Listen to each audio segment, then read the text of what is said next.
Bom. Mas tem uma união? Você acha que a esquerda aí ela tá unida Eu pra... acho que a esquerda é muito mais. Você acha que elas são unidos? Tem uma coisa que é chamada projeto nacional. Tem Então projeto pode mudar nacional. o partido no poder, mas no É isso fundamental aí. nada muda. É isso que é o negócio. Ninguém coloca questão bomba nuclear, que a Índia tem que ser uma liderança em serviço tecnológico. Isso não está em questão na China, na Índia. Está em questão são outras coisas, mas no fundamental não existe divergência. É isso aí. Isso aí. Qual que você acha que é a porcentagem, já que você tá aí querendo esse cargo aí, né, ir lá para deputado, qual que você acha que é a porcentagem aí da gente ter um plano de desenvolvimento nacional? É difícil, eu acho que isso é uma É construção. uma construção, né? Eu, por exemplo, eu Você vê isso acredito... no horizonte de quantos anos, assim? não posso, não tenho... Não tem uma bola de cristal, não? Eu tenho uma cabala... Da Shopee lá. Eu tenho uma cabala que diz o seguinte: quando eu olho para a China, para a Índia, Coreia do Sul, e vejo o grau de avanço tecnológico desse país, mesmo os Estados Unidos, né, com todos os problemas dos Estados Unidos, é um país fantástico do ponto de vista tecnológico, né? É lógico, é. Quando eu vejo que o Brasil, a distância só aumenta, eu falo, pessoal, se o Brasil não se encontrar em 10 anos, nós vamos ficar para trás. Então, acho que nós temos aí uns 10 anos para que o país se reencontre consigo mesmo. Você acha que ainda tem essa chance? Tem essa chance. Agora, Entendi. o bloco histórico que vai liderar isso daí, do meu ponto de vista, aí, opinião particular, nós temos que reeleger Luiz Inácio Lula da Silva no que vem. Eu acho que esse é um ponto fundamental para pensarmos em um projeto nacional, porque é dentro do bloco histórico que ele lidera que estão as forças que vão poder liderar um projeto nacional. Elias, por que não liderou até agora? Né? Isso é uma outra questão, mas é lá que estão as forças que podem liderar esse processo, não no campo do Bolsonaro, no campo da direita, etc. Forças que você está dizendo seriam forças... Camadas sociais, ou seja, são a esquerda brasileira, os patriotas, os nacionalistas de verdade, né? Uhum. Ou seja, pega um nacionalista, um cara como o Almirante Otton, por exemplo. Almirante Otton, ouviu falar do Almirante Otton, né? Não. O pai do programa nuclear brasileiro. Hum. Ele é um cara que, se a gente for observar politicamente, é um conservador. Só que ele é nacionalista. Uhum. Então é um cara que não pensaria duas vezes em quem ele vai votar. Se vai votar no Lula ou no Bolsonaro. Vai votar no Lula. Entendi. Ou seja, por causa do nacionalismo. Né? Então, quem pode regimentar essas forças políticas de caráter nacionalistas, como o Sacani, eu acho que é nacionalista, né, Sacani? Né? Total. Sabe? Eu acho que ele é uma... Eu tenho vontade de ir embora, cara, mas assim, Não. eu tenho muita vontade que o Brasil dê certo, Ou seja, óbvio, né? Mas... É esse bloco liderado pelo presidente Lula, né, que pode ser um polo galvanizador das forças patrióticas brasileiras, né? Não o campo do Bolsonaro, que é patriota. Mas o que você acha? Porque, pelo menos, conversando com o pessoal da esquerda, o que eu vejo, quando eles contam pra mim, eles falam assim, Júnior, não tem diferença entre Lula e Bolsonaro. A política econômica é a mesma. É taxa de juros, entendeu? Que não muda. A Faria Lima apoiou o Lula. Teto de gastos e tal.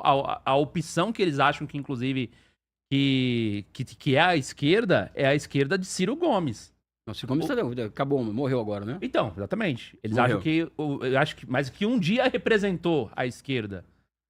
É a esquerda de Ciro Gomes, porque eles começam a falar um monte de dados, porque eles têm todos os dados na cabeça. Não, porque o governo Lula fez isso desde não sei quando, e a Dilma fez aquilo, e agora tá fazendo de novo. Na cabeça deles, não existe diferença entre Lula e Bolsonaro na agenda Espera um pouquinho.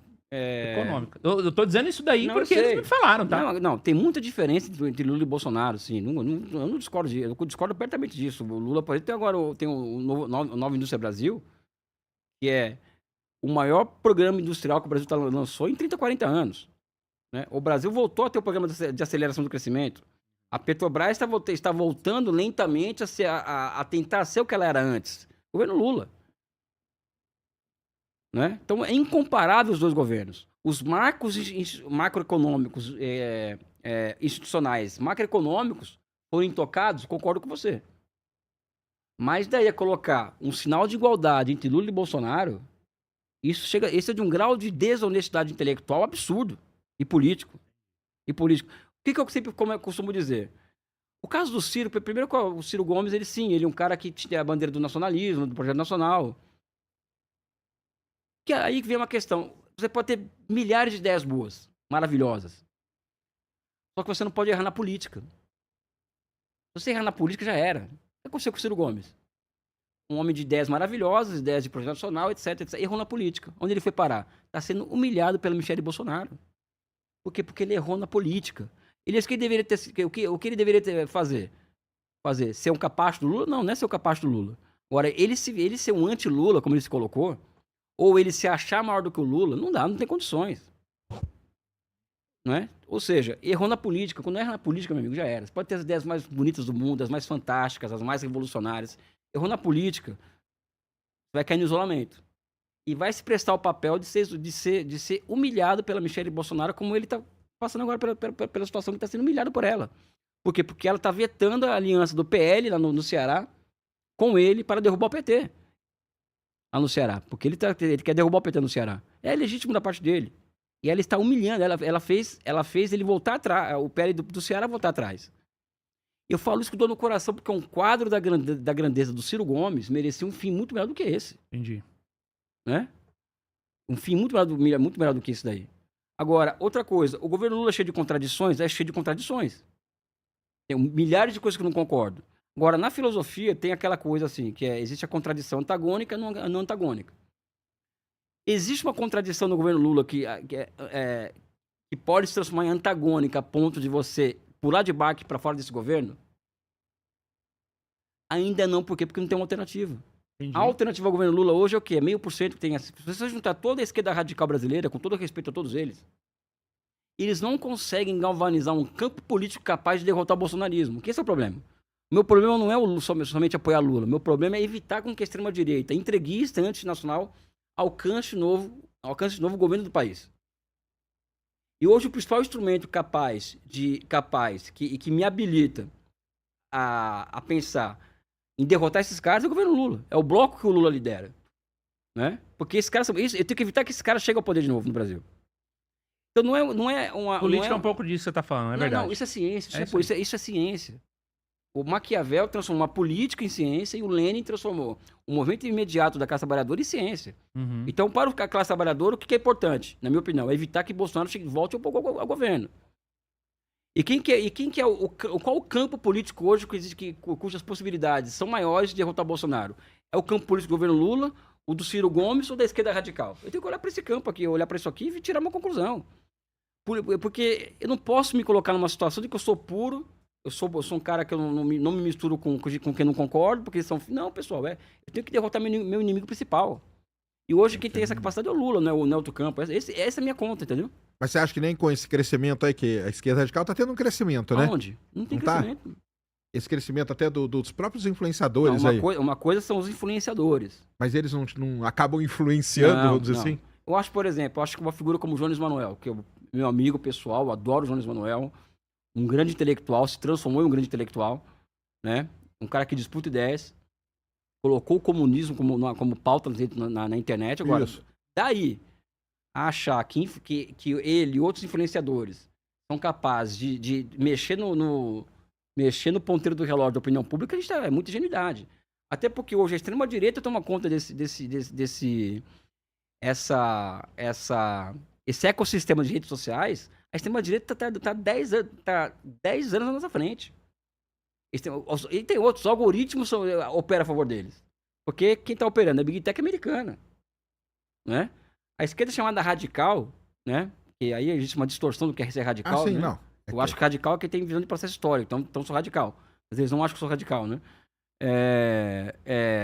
Não tem influência nenhuma, não tem relevância, não tem... Infelizmente, até queria que tivesse, mas não tem relevância. Mas você acha que começa a ter relevância quando começa a eleger, por exemplo, deputado federal e tal? Tem que começar dali. Infelizmente, as pessoas podem gostar ou não gostar do parlamento burguês, como se diz. Uhum.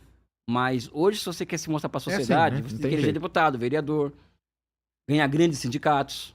A esquerda radical brasileira não tem nem DCE no Brasil. DCE que fala de Diretório Central de Estudantes, eles estão disputando DCE. Acho bonito, falando isso porque eu acho legal, não. Até queria que eles fossem fortes. Fortes se fosse uma alternativa real de poder. Mas não são, né? E é meio que você tá fazendo. Você tá colocando a sua candidatura pra chegar lá e pautar suas ideias, né? Mas você acha que essa eleição agora ela vai ser decisiva pra essa mudança aí?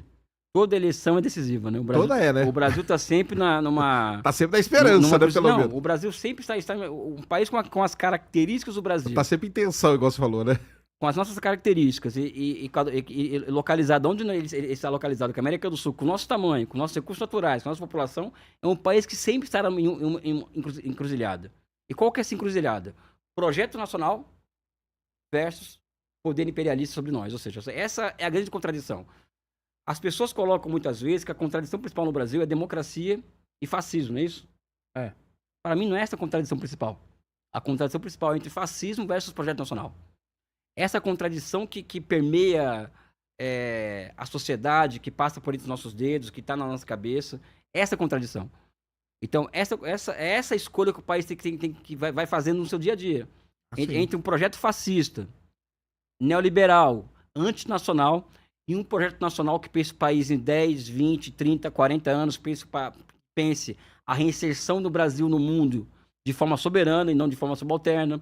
É um país que construa, por exemplo, uma indústria poderosa, tem um sistema financeiro funcional ao processo de desenvolvimento, um país que tem empresas públicas e privadas gigantescas, né? Um país que tem capacidade, por exemplo, de empregar milhares de cientistas em um programa espacial. Ou seja, quando eu falo em projeto nacional, eu estou falando disso aqui. Então, é isso aqui, o futuro é isso aqui, ou a barbárie, né? Ou seja, ou é fascismo, ou é projeto nacional. Projeto nacional lido como esses elementos que eu coloquei aqui para você. Entendi. Deu até um corte agora esse negócio, né? Pelo jeito, né? Muito bom. Mas tem uma união? Você acha que a esquerda aí, ela tá unida Eu acho que a esquerda é muito mais. Você acha que elas são unidos? Você não vê o pessoal brigando no... Igual ele tá falando da Michelle Bolsonaro lá brigando com o próprio sim. partido. É. Não vê Mas essas porque aí coisas, veio o Ciro, né? Mas você acha que tem uma união nisso aí? Eu acho que o problema da esquerda não é falta de união ou de desunião. A falta de esquerda é de um programa estratégico para o país. Entendi. A esquerda brasileira hoje, eu me incluo nela, nós somos incapazes. Aí vem uma contradição também aí, né? A esquerda brasileira tem um problema muito sério de falta de sofisticação intelectual e falta de sofisticação estratégica. Nós somos arrolados nas discussões de curto prazo. Porque volta naquilo que eu coloquei aqui. O Brasil, a totalidade virou escrava das particularidades. Sim. Enquanto que países como a China, por exemplo, e a Índia, é o contrário. São as categorias de totalidade que pautam o debate público, né? Então a esquerda brasileira também é parte também desse processo em que a totalidade virou escrava das particularidades.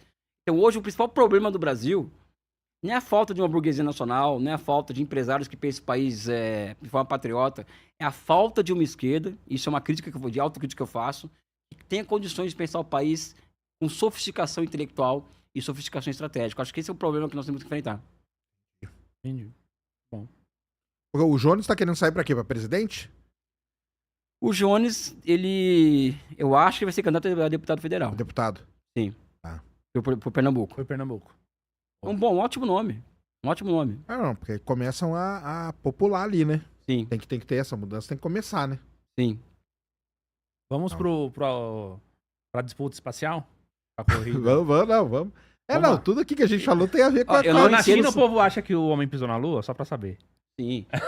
Não, a questão você quer saber um dado interessante, que foi uma pesquisa que foi feita e que foi divulgada na época, né? Você vê a diferença entre China e Estados Unidos, né? Os Estados Unidos, o sonho de uma criança é ser youtuber nos Estados Unidos. Na China é ser cientista, né? Astronauta. É astronauta, é. Você Isso vê aí quem já me falou foi o Nicoleles, cara. isso, o Nicoleles. O Nicoleles. O Nicoleles, ele fala o seguinte, o único país do mundo que lembra o que eu fiz é a China, cara. Do exoesqueleto? É o único lugar do mundo. Nem o Não, Brasil lembra. Aí... Não, ele fala que nem o Brasil lembra. Ele fala que um dia ele tava na China, na data, Nossa, parou cara. tudo, cara. Pararam, começaram a aplaudir ele de pé e tal, não sei o quê.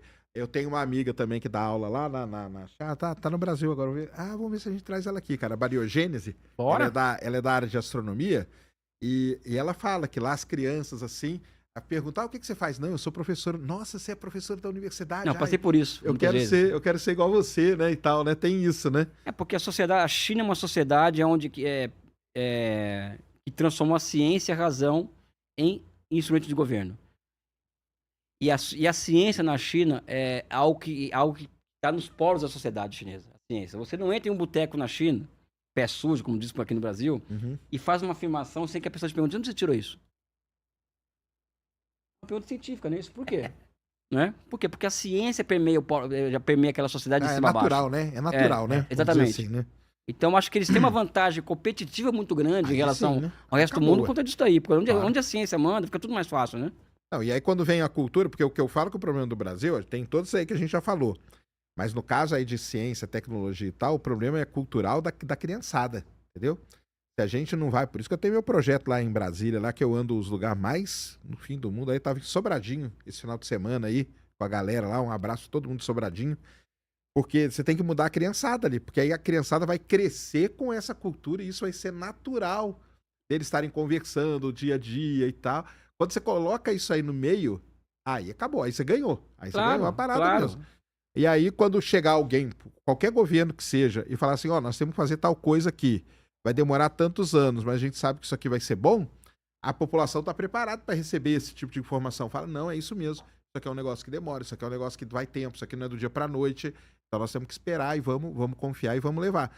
Porque o problema é esse, se você não muda culturalmente, não tem nem como você atacar isso, né? Não tem nem como, né?